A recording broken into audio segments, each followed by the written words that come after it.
Ng umaga, hindi patapos ang pag-canvass ng mga boto sa probinsya ng Abra. Live si Jonathan Andal. Jonathan!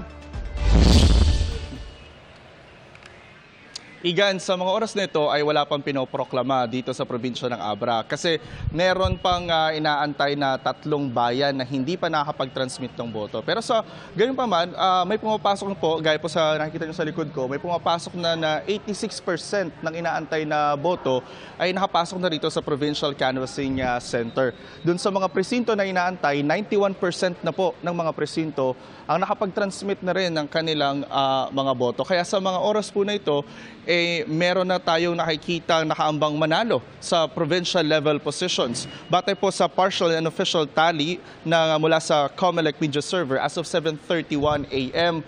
sa pagkagobernador, nakaambang manalo ang kapatid ni Executive Secretary Lucas Bersamin na si Takit Bersamin. Meron po siyang 118,148 votes as of 7:31 a.m.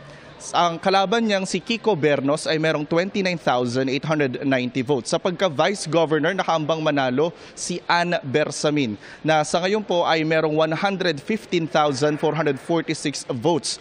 Ang kalaban niyang si Joy Bernos ay merong 30,998 votes. Sa Lone District naman ng Abra para sa House of Representatives, nakaambang manalo si JB Bernos na merong 124,313 votes. Ang kanyang kalaban na si Mila Valera ay may 19,982 votes.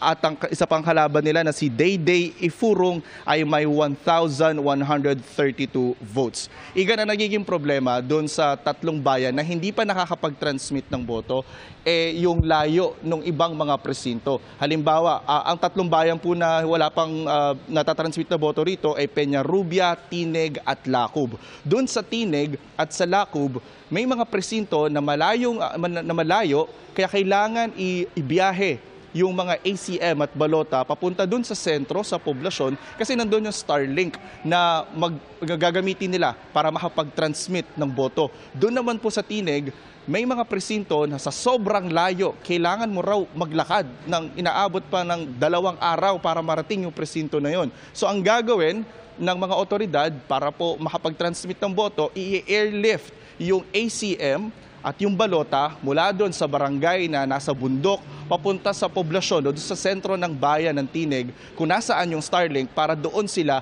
makakapag-transmit ng boto. So 3 bayan ang inaantay natin ngayon, Peñarrubia, Tineg at Lacub.